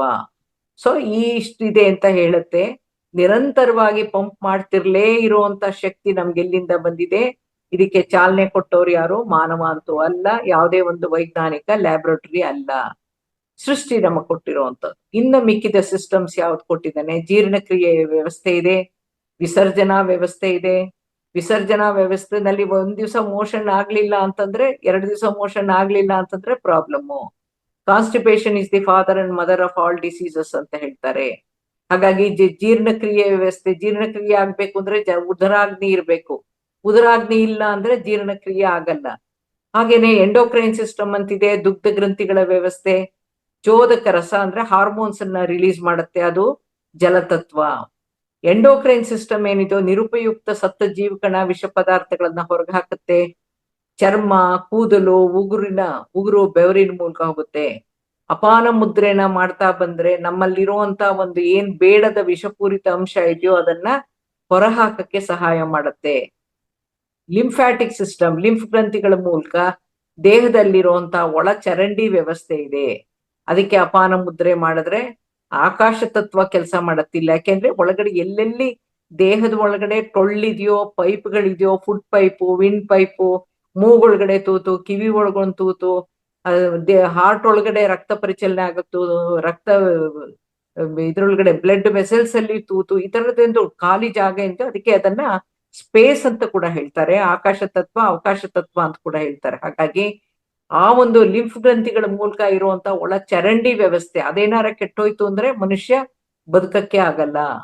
ಇಮ್ಯೂನ್ ಸಿಸ್ಟಮ್ ಇದೆ, ರೋಗ ನಿರೋಧಕ ವ್ಯವಸ್ಥೆ ಇದೆ. ಮಸ್ಕ್ಯುಲರ್ ಸಿಸ್ಟಮ್ ಇದೆ, 640 ಮಾಂಸಖಂಡಗಳ ಚಲನಾ ವ್ಯವಸ್ಥೆ, ಅದ್ರ ಮೂಲಕ ನಮ್ಮ ಚಲನಾ ವ್ಯವಸ್ಥೆ ಇದೆ. ಅದು ಸಂಪೂರ್ಣವಾಗಿ ಪೃಥ್ವಿ ತತ್ವ. ಅದು ಸ್ಕೆಲಿಟಲ್ ಸಿಸ್ಟಮ್, 206 ಮೂಳೆಗಳ ಮೂಲಕ ದೇಹಕ್ಕೆ ಮತ್ತು ಅಂಗಾಂಗಗಳಿಗೆ ರಕ್ಷಣಾ ವ್ಯವಸ್ಥೆ ಕೊಟ್ಟಿದ್ದಾನೆ. ನರ್ವಸ್ ಸಿಸ್ಟಮ್, ಇಂದ್ರಿಯಗಳಿಂದ ಮಾಹಿತಿ ಸಂಗ್ರಹಿಸೋ ಮತ್ತು ಇಂದ್ರಿಯಗಳಿಗೆ ಸಂವೇದನೆಯನ್ನ ರವಾನಿಸುವಂತಹ ನರಮಂಡಲದ ವ್ಯವಸ್ಥೆ ಇದೆ. ನೆಕ್ಸ್ಟ್ ರಿಪ್ರೊಡಕ್ಟಿವ್ ಸಿಸ್ಟಮ್ ಇದೆ, ಸಂತಾನೋತ್ಪತ್ತಿ ವ್ಯವಸ್ಥೆ ಇದೆ. ರೆಸ್ಪಿರೇಟರಿ ಸಿಸ್ಟಮ್ ಇದೆ, ಶ್ವಾಸಕೋಶದ ಮೂಲಕ ಉಸಿರಾಟದ ವ್ಯವಸ್ಥೆ ಇದೆ. ದೇಹಕ್ಕೆ ಅವಶ್ಯವಿರುವಂತಹ ಜೈವಿಕ ರಾಸಾಯನಿಕಗಳನ್ನ ಯಕೃತ್ ಮೂಲಕ, ಲಿವರ್ ಮೂಲಕ ತಯಾರಿಕೆ ಮಾಡುವ ವ್ಯವಸ್ಥೆ ಇದೆ. ರೀನಲ್ ಸಿಸ್ಟಮ್ ಇದೆ, ಯೂರಿನರಿ ಸಿಸ್ಟಮ್ ಇದೆ, ಮೂತ್ರಪಿಂಡಗಳ ಮೂಲಕ ರಕ್ತ ಶುದ್ಧೀಕರಣ ವ್ಯವಸ್ಥೆ ಇದೆ. ಈ ಎಲ್ಲಾ ವ್ಯವಸ್ಥೆಗಳನ್ನ ಕ್ರಿಯಾತ್ಮಕವಾಗಿಡೋದು ಮೆದುಳಲ್ಲಿರುವಂತಹ ಪಿಟ್ಯುಟರಿ ಗ್ರಂಥಿ.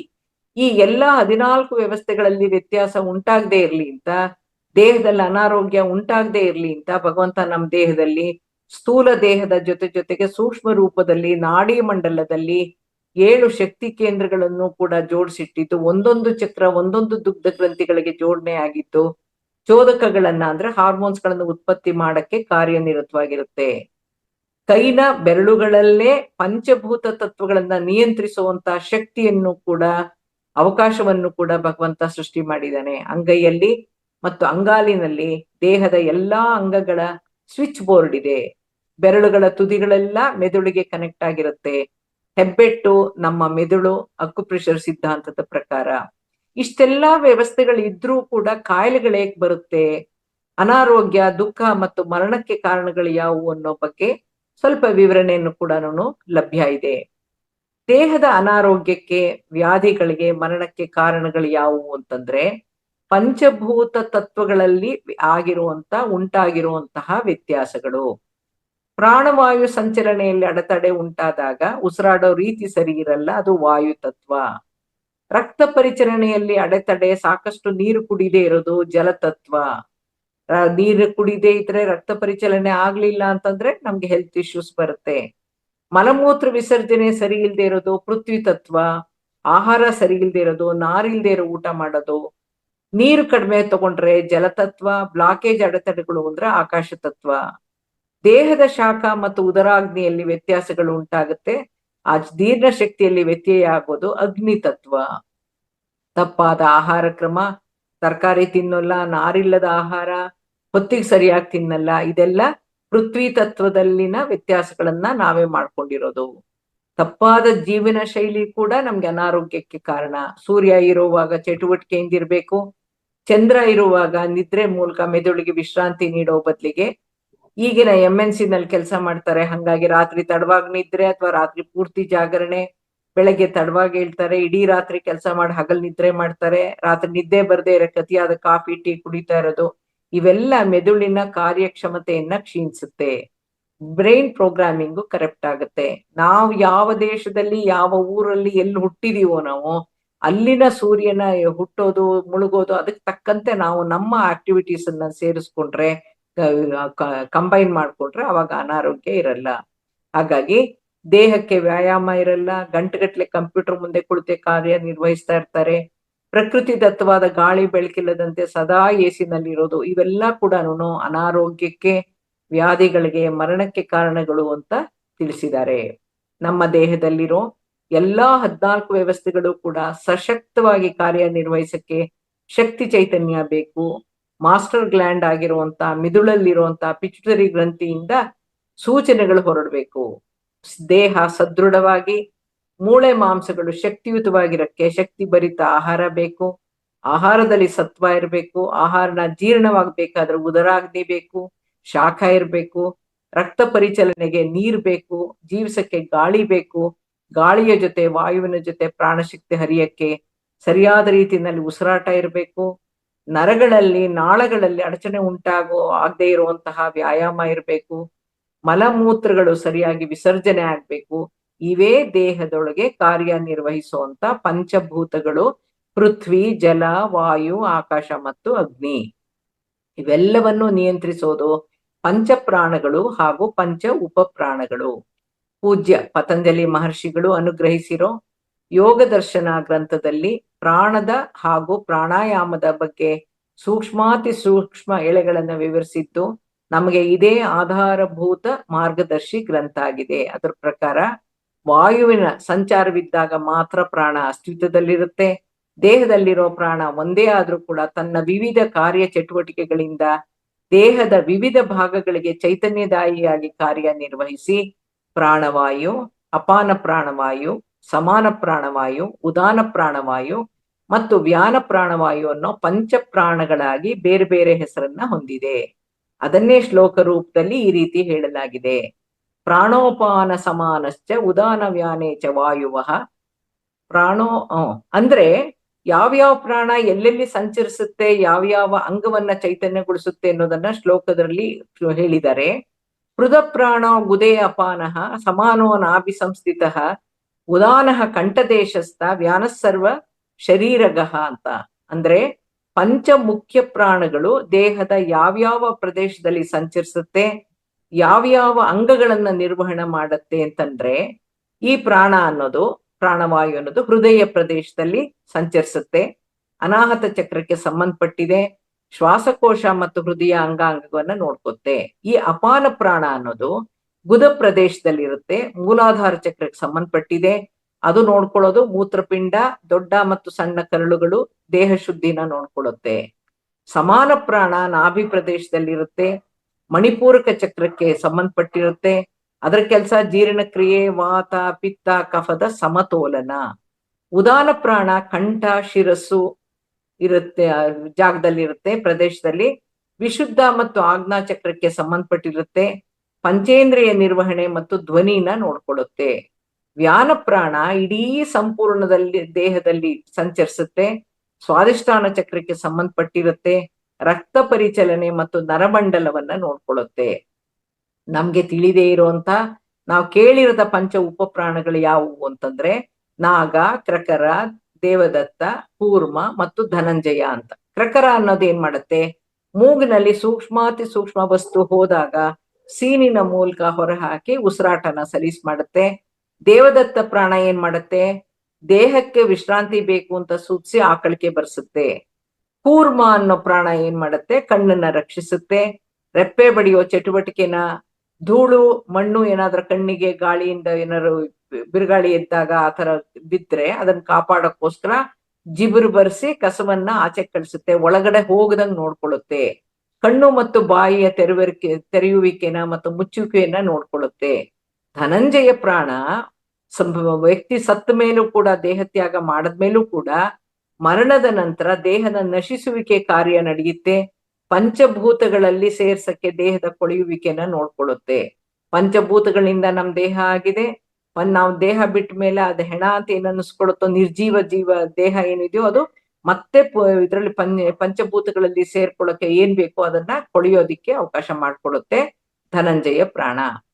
ಕೇವಲ ಚಿನ್ಮುದ್ರೆಯ ಮೂಲಕ, ಸರಳ ಅನುಲೋಮ ವಿಲೋಮ ಪ್ರಾಣಾಯಾಮದ ಮೂಲಕ ಮತ್ತು ಪಂಚಪ್ರಾಣ ಮುದ್ರೆಗಳ ಮೂಲಕ ಈ ಎಲ್ಲಾ ಪಂಚಪ್ರಾಣಗಳನ್ನು, ಪಂಚ ಉಪಪ್ರಾಣಗಳನ್ನು ಕೂಡ ಚೈತನ್ಯವಾಗಿ ಇರಿಸ್ಕೊಳ್ಬಹುದು ಅಂತಂದ್ರೆ ಆಶ್ಚರ್ಯ ಆಗ್ಬೋದು.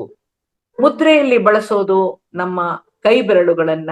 ನಮ್ಮ ಕೈನ 5 ಬೆರಳುಗಳು ಯಾವ ಯಾವ ಪಂಚಭೂತಗಳನ್ನು ಸೂಚಿಸುತ್ತವೆ ಅಂದ್ರೆ, ಹೆಬ್ಬೆರಳು ಅಗ್ನಿ, ತೋರ್ಬೆರಳು ವಾಯು, ಮಧ್ಯದ ಬೆರಳು ಆಕಾಶ, ಉಂಗ್ರದ ಬೆರಳು ಪೃಥ್ವಿ, ಕಿರುಬೆರಳು ಜಲ.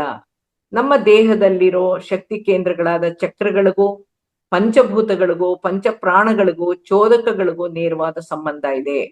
ಚಕ್ರಗಳು ಪಂಚಭೂತ ತತ್ವಗಳು ಮತ್ತು ದೇಹದ ಯಾವ್ಯಾವ ಅಂಶವನ್ನ ಸೂಚಿಸುತ್ತೆ ಅಂದ್ರೆ, ಮೂಲಾಧಾರ ಚಕ್ರ ಪೃಥ್ವಿ ತತ್ವ, ಮೂಳೆ, ಮಾಂಸ, ಮಜ್ಜೆ, ಅಂಗಾಂಗಗಳು, ಆಹಾರ. ಸ್ವಾದಿಷ್ಠಾನ ಚಕ್ರ ಜಲತತ್ವ, ರಕ್ತ, ಮೂತ್ರ, ಬೆವರು, ಜೊಲ್ಲು, ಶುಕ್ರ, ಕಣ್ಣೀರು, ಗೊಣ್ಣೆ ಮತ್ತು ಕಫ ಇದೆಲ್ಲ ಜಲತತ್ವ. ಮಣಿಪುರ ಚಕ್ರ ಅಗ್ನಿ ತತ್ವವನ್ನ ಸೂಚಿಸುತ್ತೆ, ದೇಹದ ಶಾಖ, ಉದರಾಗ್ನಿ ಮತ್ತು ಜೀರ್ಣಕ್ರಿಯೆನ. ಅನಾಹತ ಚಕ್ರ ವಾಯುತತ್ವ, ಉಸಿರಾಟ, ಪುಪ್ಪಸ, ಹೃದಯ, ಪ್ರಾಣ ಸಂಚಯನ ನೋಡ್ಕೊಳ್ಳುತ್ತೆ. ವಿಶುದ್ಧ ಚಕ್ರ ಆಕಾಶ ತತ್ವ, ಅಂಗಾಂಗಗಳಲ್ಲಿರೋ ಟೊಳ್ಳು ಜಾಗಗಳು, ರಕ್ತನಾಳಗಳು, ವಿಂಡ್ ಪೈಪು, ಫುಡ್ ಪೈಪು, ಕೊಳವೆ, ಧ್ವನಿ ಪೆಟ್ಟಿಗೆ ಇವೆಲ್ಲನೂ ವಿಶುದ್ಧ ಚಕ್ರ ನೋಡ್ಕೊಳ್ಳುತ್ತೆ. ಚಕ್ರಗಳು ಪಂಚಪ್ರಾಣಗಳು ದೇಹದ ಯಾವ್ಯಾವ ಪ್ರದೇಶ ಯಾವ ಕ್ರಿಯೆಯನ್ನ ನೋಡ್ಕೊಳ್ಳುತ್ತೆ ಅಂದ್ರೆ, ಮೂಲಾಧಾರ ಚಕ್ರದಲ್ಲಿ ಅಪಾನ ಪ್ರಾಣವಾಯು ಸಂಚಾರ ಮಾಡುತ್ತೆ. ಗುದ ಪ್ರದೇಶ, ಪೃಥ್ವಿ ತತ್ವ, ಮಲ, ಮೂತ್ರ, ಹೆರಿಗೆ. 8 ತಿಂಗಳು 8 ದಿನ ಆಗಿರುವಂತ ಗರ್ಭಿಣಿ ಸ್ತ್ರೀಯರು ಈ ಒಂದು ಅಪಾನ ಮುದ್ರೆ ಮಾಡ್ತಾ ಬಂದ್ರೆ ದೇಹ ಏನಂತ ಗ್ರಹಿಸುತ್ತೆ ಅಂದ್ರೆ, ಅದು ದೇಹಕ್ಕೆ ಬೇಡವಾದದ್ದು ದೇಹದಿಂದ ಹೊರಗೆ ಹೋಗ್ಬೇಕು ಅನ್ನೋ ಒಂದು ಪ್ರಾಣ ಆಕ್ಟಿವೇಟ್ ಆಗೋದ್ರಿಂದ ನಾರ್ಮಲ್ ಡೆಲಿವರಿ ಆಗುತ್ತೆ. ಹಾಗಾಗಿ ಕೇಶವದಾಸ್ ಬರೆದಿರೋ ಪುಸ್ತಕದಲ್ಲಿ ತುಂಬಾ ಕ್ಲಿಯರ್ ಆಗಿ ಕೊಟ್ಟಿದ್ದಾರೆ. ಬಸರೀರು 8 ತಿಂಗಳು 8 ದಿನ ಆಗೋವರೆಗೂ ಈ ಒಂದು ಅಪಾನ ಮುದ್ರೆನ ಮಾಡಬಾರ್ದು, ಅದಾದ್ಮೇಲೆ ಮಾಡಿದ್ರೆ ನಾರ್ಮಲ್ ಡೆಲಿವರಿ ಆಗುತ್ತೆ ಅಂತ ಕೊಟ್ಟಿದ್ದಾರೆ.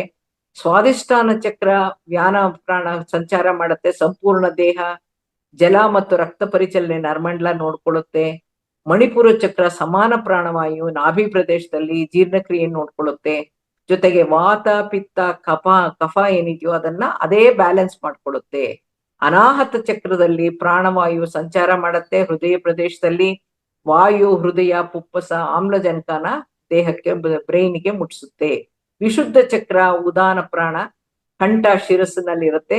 ಆಕಾಶ ತತ್ವ ಕೆಲಸ ಮಾಡೋದು ಇಲ್ಲಿ.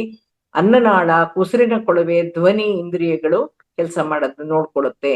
ಇನ್ನು ಚೋದಕಗಳು ಕೂಡ ಮೂಲಾಧಾರ ಚಕ್ರ ಅಡ್ರಲಿನ್ ಅನ್ನೋ ಒಂದು ಹಾರ್ಮೋನ್ ಅನ್ನು ಅಡ್ರನಾಲಿನ್ ಅನ್ನೋದೊಂದು ಉತ್ಪತ್ತಿ ಮಾಡುತ್ತೆ, ಧೈರ್ಯ ಸಾಹಸಕ್ಕೆ ಸಹಾಯ ಮಾಡುತ್ತೆ.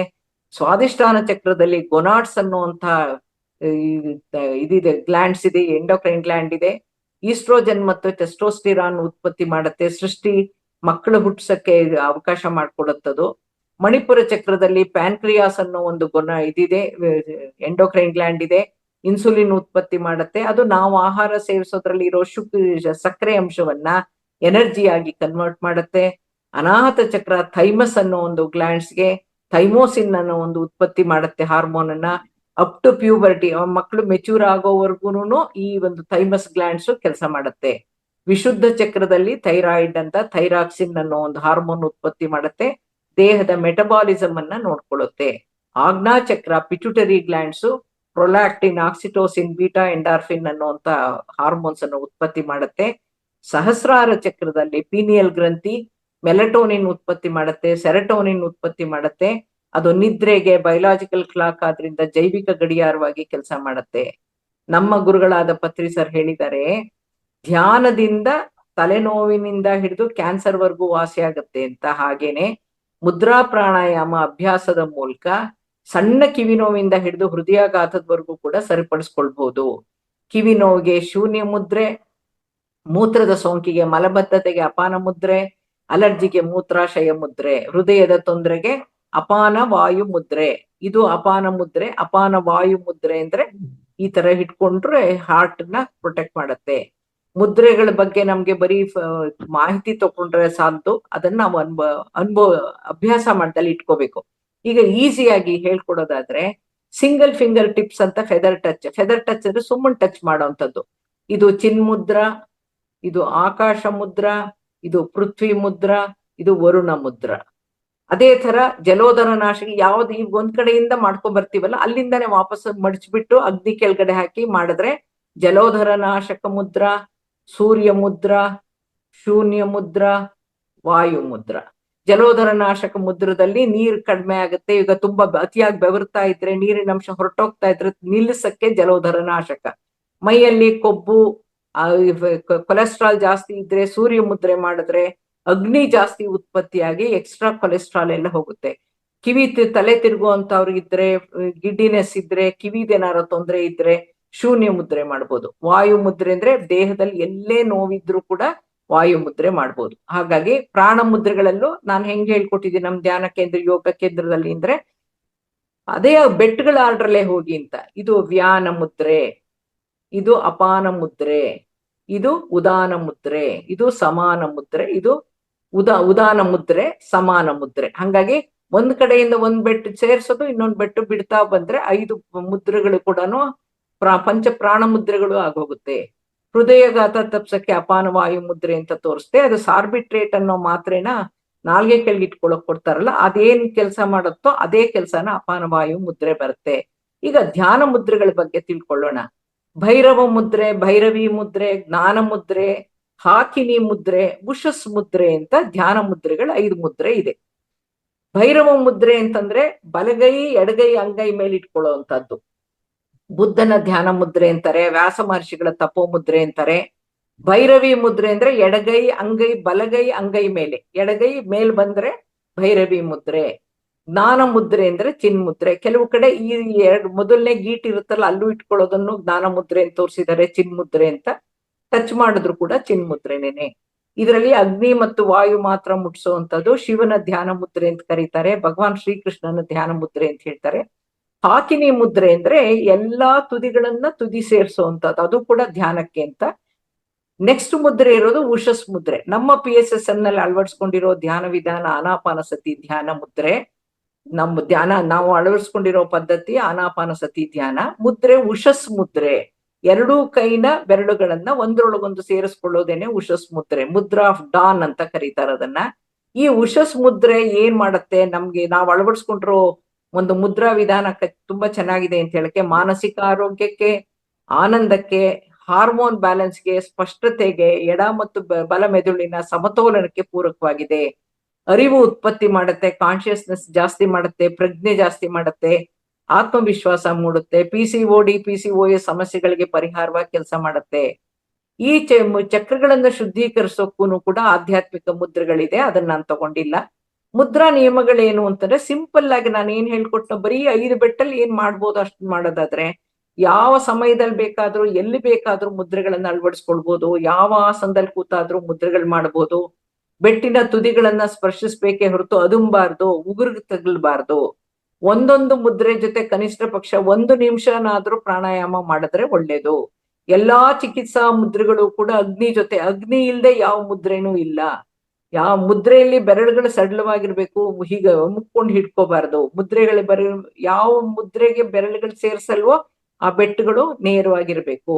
ಮುದ್ರೆಗಳು ಮಂಡಿಯಿಂದ ಮುಂದಕ್ಕಿರ್ಬಾರ್ದು. ಅಂದ್ರೆ ನಮ್ಮಲ್ಲಿ ಏನೊಂದು ಎನರ್ಜಿನ ಭೂಮಿಗೆ ತನಕ್ ತಾನೇ ಎಳ್ಕೊಂಡ್ಬಿಡುತ್ತೆ. ಹಾಗಾಗಿ ಅದನ್ನ ಮಂಡಿಯಿಂದ ಮೇಲಿಕ್ಕೆ ಇಟ್ಕೋಬೇಕು ಅನ್ನೋದೊಂದಿದೆ. ಚಿಕಿತ್ಸಾ ಮುದ್ರೆಗಳೊಂದಿಗೆ ಏನೇ ಮುದ್ರೆ ಮಾಡಿದ್ರು ಕೂಡ ನಾವು ಅದ್ರ ಜೊತೆಗೆ ಪ್ರಾಣ ಮುದ್ರೆ ಮಾಡ್ಬೇಕು. ಕಂಟ್ರೋಲ್ ಎಸ್ ಅಂತ ಹೇಗೆ ನಾವು ಸೇವ್ ಮಾಡ್ತೀವೋ ಅದೇ ತರ ಯಾವುದೇ ಚಿಕಿತ್ಸಾ ಮುದ್ರೆ ಜೊತೆಗೆ ಪ್ರಾಣ ಮುದ್ರೆ ಮಾಡ್ಬೇಕು. ದಿನಕ್ಕೆ 2 ಸಲ ಮಾಡಿದ್ರೆ ಒಳ್ಳೇದು. ನಿಂತ್ಕೊಂಡು ನಡೆದಾಡ್ತಾ ಮಾಡದೇ ಇರುವಂತ ಮುದ್ರೆ ಅಂದ್ರೆ ಶೂನ್ಯ ಮುದ್ರೆ ಒಂದೇ. ಶೂನ್ಯ ಮುದ್ರೆ ಅಂದ್ರೆ ಏನು, ಆಕಾಶ ತತ್ವನ ಅಗ್ನಿ ಕೆಳಗಡೆ ಹಾಕಿ 2ನೇ ಗೆಣ್ಣಲ್ಲಿ ಇಟ್ಟಾಗ ಇದು ಶೂನ್ಯ ಮುದ್ರೆ. ಈ ಮುದ್ರೆ ಮಾಡ್ಬೇಕಾದ್ರೆ ಕೂತ್ಕೊಂಡೇ ಮಾಡ್ಬೇಕು, ನಿಂತ್ಕೊಂಡು ನಡೀತಾ ಮಾಡಬಾರ್ದು ಅಂತ Keshavadas is an authority on mudra, ಹಂಗಾಗಿ ಅವ್ರು ಹೇಳಿದ್ದಾರೆ. ಸೊ ಆರೋಗ್ಯಕ್ಕಿಂತ ಮಿಗಿಲಾದ ಆನಂದ ಇಲ್ಲ, ಆರೋಗ್ಯಕ್ಕಿಂತ ಮಿಗಿಲಾದ ಐಶ್ವರ್ಯ ಇಲ್ಲ. ಕೈಗಳಿಂದಾನೇ ಆರೋಗ್ಯದ ಸಂರಕ್ಷಣೆ ಆಗ್ಲಿ ಅಂತ ನನ್ನ ಆಸೆ. ಆನಾಪಾನ ಸತಿ ಧ್ಯಾನದಿಂದ ನಾಡಿ ಮಂಡಲ ಶುದ್ಧೀಕರಣಗೊಳ್ಳುತ್ತೆ, ಚಕ್ರಗಳು ಶಕ್ತೀಕರಣಗೊಳ್ಳುತ್ತೆ, ಶಕ್ತಿ ಚೈತನ್ಯದ ಹರಿವಿಕೆಯಲ್ಲಿರೋ ಅಡಚಣೆಗಳನ್ನ ಸೋರಿಕೆಗಳನ್ನ ಸರಿಪಡಿಸುತ್ತೆ. ಅತ್ಯವಶ್ಯಕ ಚೋದಕಗಳ ಉತ್ಪತ್ತಿ ಸರಿ ಪ್ರಮಾಣದಲ್ಲಾಗುತ್ತೆ. ಸಹಜ ಅನುಲೋಮ ವಿಲೋಮ ಸುಖ ಪ್ರಾಣಾಯಾಮದಿಂದ ಪಂಚಪ್ರಾಣಗಳು ಪಂಚ ಉಪಪ್ರಾಣಗಳು ಕ್ರಿಯಾತ್ಮಕವಾಗುತ್ತೆ. ಮುದ್ರೆಗಳಿಂದ ನಮ್ಮ ದೇಹದಲ್ಲಿರೋ ಪಂಚಭೂತ ತತ್ವಗಳ ಅಸಮತೋಲನವನ್ನ ಸರಿಪಡಿಸ್ಕೊಳ್ಬಹುದು. ತ್ರಿದೋಷಗಳಾದ ವಾತ ಪಿತ್ತ ಕಫಗಳನ್ನ ಸರಿಪಡಿಸ್ಕೊಳ್ಬಹುದು. ನಾವು ಆನಾಪಾನ ಸತಿ ಧ್ಯಾನಕ್ಕೆ ಕೂತ್ಕೊಳ್ಳುವಾಗ ಸುಖಾಸನದಲ್ಲಿ ಕೂತ್ಕೋತಾ ಇದ್ದೀವಿ. ನಮ್ಗೆ ಮುದ್ರೆಯ ಹೆಸರು ಗೊತ್ತಿಲ್ದೇನೆ, ಅದ್ರ ಬಗ್ಗೆ ಯಾವ ಅರಿವು ಇಲ್ದೇನೆ ಉಷಸ್ ಮುದ್ರೆಯನ್ನ ಹಾಕ್ತಾ ಇದ್ದೀವಿ, ಪ್ರಾಣಾಯಾಮವನ್ನು ಮಾಡ್ತಾ ಇದ್ದೀವಿ. ನಮ್ಮ ಗುರುಗಳಾದ ಬ್ರಹ್ಮರ್ಷಿ ಸುಭಾಷ್ ಪತ್ರಿಜಿಯವರು ಆನಾಪಾನ ಸತಿ ಧ್ಯಾನವನ್ನ ರಾಜಯೋಗ ಸುಖ ಪ್ರಾಣಾಯಾಮ ಅಂತ ಕರೆದಿದ್ದಾರೆ. ಅವೆಲ್ಲದರ ಲಾಭನೂ ನಮಗ್ ಸಿಗ್ತಾನೂ ಇದೆ ಅಂತ ಹೇಳ್ತಾ ಈ ದಿನದ ನನ್ನ ಉಪನ್ಯಾಸವನ್ನ ಮುಗಿಸ್ತಾ, ಇದೇ ಭಾನುವಾರ ದಿನಾಂಕ ಜುಲೈ 12ನೇ ತಾರೀಕು ಬೆಂಗಳೂರಿನ ಮಹಾವತಾರ್ ಫೌಂಡೇಶನ್ ಅಲ್ಲಿ ಸ್ವಯಂ ಸಲಹೆ ಮತ್ತು ಟೆಲಿಪತಿ ಕುರಿತು ಪ್ರಾತ್ಯಕ್ಷಿಕ ಕಾರ್ಯಾಗಾರವನ್ನ ಮಹಾವತಾರ್ ಫೌಂಡೇಶನ್ ಅವರು ಆಯೋಜಿಸಿದ್ದಾರೆ. ನಾನು ಅಂತಾರಾಷ್ಟ್ರೀಯ ಸಂಸ್ಥೆ ಸಿಲ್ವಾ 2000 ನಿಂದ ಎಸೆನ್ಷಿಯಲ್ ಮೈಂಡ್ ಪವರ್ ನಲ್ಲಿ ಪದವಿ ಪಡ್ಕೊಂಡಿರೋ ನಾನು ಈ ಶಿಬಿರವನ್ನ ನಡೆಸ್ಕೊಡ್ತಾ ಇದ್ದೀನಿ. ಆಸಕ್ತರು ಮಹಾವತಾರ್ ಫೌಂಡೇಶನ್ ಸಂಸ್ಥೆಯ ಮೊಬೈಲ್ ಸಂಖ್ಯೆ 9686618024 ನಲ್ಲಿ ನೋಂದಾಯಿಸಿಕೊಂಡು ಭಾಗವಹಿಸಬಹುದು. ಇದರಲ್ಲಿ ನಾವು ತಿಳ್ಕೊಬೇಕಾದ್ದೇನು ಅಂದ್ರೆ, ಮನೆಗಳಲ್ಲಿ ಯಾವುದೇ ಟೆಲಿಪತಿ ಸ್ವಯಂ ಸಲಹೆ ಕಲ್ತ್ಕೊಂಡು ನಾವು ಏನೋ ಒಂದು ಸಿದ್ಧಿ ಪಡ್ಕೊಂಡು ಒಂದು ಪವಾಡ ಮಾಡ್ಬೇಕು ಅಂತಿಲ್ಲ. ದಿನನಿತ್ಯ ಜೀವನದಲ್ಲೇನೆ ನಮ್ಮ ಮನೆಗಳಲ್ಲಿ ಮಕ್ಳು ಹೇಳಿದ ಮಾತು ಕೇಳಲ್ಲ, ಅಥವಾ ಮನೆಯವ್ರು ಹೇಳಿದ ಮಾತು ಕೇಳಲ್ಲ, ಕೆಟ್ಟ ಸ್ನೇಹ ಸಹವಾಸ ಮಾಡ್ಕೊಂಡಿರ್ತಾರೆ. ರಾತ್ರಿ ಹೊತ್ತು ಎಷ್ಟೊತ್ತಾದ್ರೂ ಮಲ್ಕೊಳ್ಳಲ್ಲ, ಬೆಳಗ್ಗೆ ಲೇಟ್ ಆಗಿ ಹೇಳ್ತಾರೆ. ಕಾಲೇಜ್ಗೆ ಹೋಗಿ ಎಷ್ಟು ಲಕ್ಷಾಂತರ ರೂಪಾಯಿ ಕೊಟ್ಟು ಕಾಲೇಜಿಗೆ ಸೇರ್ಸಿರ್ತೀರ, ಹೋಗೋದೇ ಇಲ್ಲ. ಸಣ್ಣ ವಯಸ್ಸಿನಲ್ಲೇನೆ 8th 9th 10th ಅಲ್ಲಿ ಇರುವಾಗ್ಲೇನೆ ಮಕ್ಕಳು ಪ್ರೇಮ ಪ್ರೀತಿ ಅಂತ ಇಟ್ಕೊಂಡು ವಿದ್ಯಾಭ್ಯಾಸದಲ್ಲಿ ಆಸಕ್ತಿ ಕಳ್ಕೊಂಡು ಸ್ಕೂಲು ಕಾಲೇಜ್ಗೆ ಹೋಗ್ತಾ ಇರಲ್ಲ. ಆಮೇಲೆ ಡ್ರಗ್ಸ್ಗೆಲ್ಲ ಅಡಿಕ್ಟ್ ಆಗ್ತಾ ಇದ್ದಾರೆ. ಜೊತೆಗೆ ಸಾಲ ಕೊಟ್ಟಿರ್ತಾರೆ, ವ್ಯಾಪಾರ ವ್ಯವಹಾರದಲ್ಲಿ ಅದು ರಿಕವರಿ ಆಗ್ತಾ ಇರಲ್ಲ. ಯಾವ್ದು ಖಿನ್ನತೆ, ಈಗ ಹೊಸದೊಂದು ಪದ ಕಲ್ತ್ಕೊಂಡ್ಬಿಟ್ಟಿದ್ದಾರೆ. ಯಾರನ್ನ ಕೇಳಿದ್ರು ನಂಗೆ ಡಿಪ್ರೆಷನ್ ಅಂತ ಅವರೇ ಹೇಳ್ಕೊತಿರ್ತಾರೆ, ಡಿಗ್ರಿ ತರ ಹೇಳ್ಕೊತಾ ಇರ್ತಾರೆ. ಹಾಗಾಗಿ ಈ ತರ ಡಿಪ್ರೆಷನ್ ಇರೋರು ಮಾಡ್ಕೋಬಹುದು, ಅಥವಾ ಅವ್ರಿಗಿರೋ ಡಿಪ್ರೆಷನ್ ನ ಕಡಿಮೆ ಮಾಡಕ್ಕೂ ಕೂಡ ನಾವು ನಮ್ಮ ಸುಪ್ತ ಮನಸ್ಸನ್ನ ಎಚ್ಚರ ಮಾಡಿಕೊಂಡು ಅದ್ರ ಮೂಲಕ ಅವರ ಸುಪ್ತ ಮನಸ್ಸಿಗೆ ನಾವು ಮಾಹಿತಿಯನ್ನ ಕೊಟ್ಟು ಸಲಹೆಗಳನ್ನ ಕೊಟ್ಟು ಮೌನದಲ್ಲಿ ಅವರನ್ನ ಪರಿವರ್ತನೆ ಮಾಡಕ್ಕೆ ನಾವು ಪ್ರಯತ್ನ ಪಡಬಹುದು. ಹಾಗಾಗಿ ಕುಟುಂಬದ ವಾತಾವರಣವನ್ನ, ಮಾನವ ಸಂಬಂಧಗಳನ್ನ ಉತ್ತಮಗೊಳಿಸ್ಕೋಬಹುದು. ಎಲ್ಲೋ ಇಟ್ಟು ಮರ್ತಿರುವಂತಹ ಒಂದು ವಸ್ತುಗಳನ್ನ ಹುಡುಕೊಳ್ಳೋ ವಿಧಾನವನ್ನ ಹೇಳ್ಕೊಡ್ತೀನಿ. ದುಶ್ಚಟಗಳನ್ನ, ನೈತಿಕ ಸಂಬಂಧಗಳನ್ನ ಬಿಡಿಸ್ಬೋದು. ಎಲ್ಲ ಮೌನದಲ್ಲಿ ಸಂಕಲ್ಪಗಳ ಮೂಲಕ ಮಾಡುವಂತಹದ್ದು. ನಾನು ಇದೇ ಒಂದು ಸಂಕಲ್ಪಗಳ ರೀತಿಯ ಮೂಲಕನೇ ನನ್ನ 4ನೇ ಡಿಗ್ರಿಗೆ ಜಾರಿದ್ದಂತ ಗರ್ಭಕೋಶವನ್ನ ಆಪರೇಷನ್ ಇಲ್ದೇನೆ ಸುಪ್ತ ಮನಸ್ಸಿನ ಸಹಾಯದಿಂದ ಅಲ್ಲದೆ ಸ್ವಸ್ಥಾನದಲ್ಲಿ ಇವತ್ತಿಗೂ ಇದೆ. I am 73 years old. ಹಾಗಾಗಿ ನನಗೆ ಗಂಟ್ಲು ಆಪರೇಷನ್ ಆದಾಗ, ಆಪ್ಸಿಸ್ ಆಗಿ ಬರ್ಸ್ಟ್ ಆದಾಗ ಗಂಟ್ಲ 104 ಡಿಗ್ರಿ ಜ್ವರ ಹೊಡಿತಿದ್ರಿಂದ ಆಪರೇಷನ್ ಮಾಡ್ಲಿಲ್ಲ. ಅವ್ರು ನನಗೆ ಜ್ವರ ಹಿಡಿದು ಆಪರೇಷನ್ ಮಾಡೋ ಹೊತ್ತಿಗೆ ಕಿರ್ನಾಲ್ಗೆನು ಇನ್ಫೆಕ್ಷನ್ ಆಗಿತ್ತು. ಸೊ ಗಂಟ್ಲು ಗೆಡ್ಡೆ ತೆಗೆದು ಹಾಕೋದ್ರಲ್ಲಿ ಕಿರ್ನಾಲ್ಗೆನು ಕತ್ತರಿಸ್ಬಿಟ್ಟು ನನಗೆ ವಾಯ್ಸ್ ಕೊಟ್ಟೋಯ್ತು. ಡಾಕ್ಟರ್ನ ಹೋಗಿ ಕೇಳಿದ್ರೆ ಅವ್ರು ಇದ್ಕೊಂಡು ಏನು ಮಾಡಕ್ಕಾಗಲ್ಲ, you will have to manage with it ಅಂತ ಅಂದ್ಬಿಟ್ರು. ನಾನು ಸುಪ್ತ ಮನಸ್ಸಿನ ಸಹಾಯದಿಂದ ಸಂಕಲ್ಪ ಕೊಟ್ಟು ಧ್ಯಾನ ಮಾಡಿ 3 ತಿಂಗಳಲ್ಲಿ ನಂಗೆ ಧ್ವನಿ ಬಂತು. ಆದ್ರೆ ನಾ ಹಾಡ್ತಾ ಇದ್ದಂತ ಸಂಗೀತ, ಹಾಡು ಅದೆಲ್ಲ ನಿಂತೋಯ್ತು. ಅದು ಪಿಚ್ ಎಲ್ಲ ತಗೊಳಕ್ಕಾಗಲ್ಲ. ಹಾಗಾಗಿ ಒಟ್ಟಲ್ಲಿ ನಾನು ಮಾತಾಡಕ್ ಒಂದು ಅವಕಾಶ ಆಯ್ತು. ಇವತ್ತುವರೆಗೂ ನಾನು ಒಂದು 243 ಯೂಟ್ಯೂಬ್ ವಿಡಿಯೋಸ್ ಇರೋಷ್ಟು ಮಾತಾಡಿದೀನಿ. ಅಂದ್ರೆ ಧ್ಯಾನದಿಂದ, ಸಂಕಲ್ಪದಿಂದ, ಸುಪ್ತ ಮನಸ್ಸಿನ ಸಹಾಯದಿಂದ ನನ್ನ ಧ್ವನಿನೂ ವಾಪಸ್ ಬರೆಸ್ಕೊಂಡಿದ್ದೀನಿ. ಆದ್ರಿಂದ ಯಾರಿಗೆ ಆಸಕ್ತಿ ಇದ್ರೆ ದಯವಿಟ್ಟು ಇದೇ 12ನೇ ತಾರೀಕು ಜುಲೈನಲ್ಲಿ ಮಹಾವತಾರ್ ಫೌಂಡೇಶನ್ ಅವರು ಆಯೋಜಿಸಿದ್ದಾರೆ. ಆ ಟೆಲಿಪತಿ ಇದರಲ್ಲಿ ಶಿಬಿರದಲ್ಲಿ ಭಾಗವಹಿಸಿ ನಿಮ್ಮ ದಿನನಿತ್ಯದ ಸಮಸ್ಯೆಗಳಿಗೆ ಪರಿಹಾರ ಕಂಡು ಹುಡ್ಕೊಳ್ಳಿ. ನೀವೇನ್ ಮಾಡ್ಬೇಕು ಅನ್ನೋದನ್ನ 2 ಪ್ರಾತ್ಯಕ್ಷಿಕೆ ಇರುತ್ತೆ. ಅದು ಸುಪ್ತ ಮನಸ್ಸನ್ನ ಜಾಗೃತ ಮಾಡ್ಕೊಳ್ಳೋ ವಿಧಾನವನ್ನ ಹೇಳ್ಕೊಡ್ತೀನಿ. ದಯವಿಟ್ಟು ಕಲ್ತ್ಕೊಂಡು ಅದನ್ನ ಹೆಲ್ಪ್ ಮಾಡ್ಕೋಬಹುದು.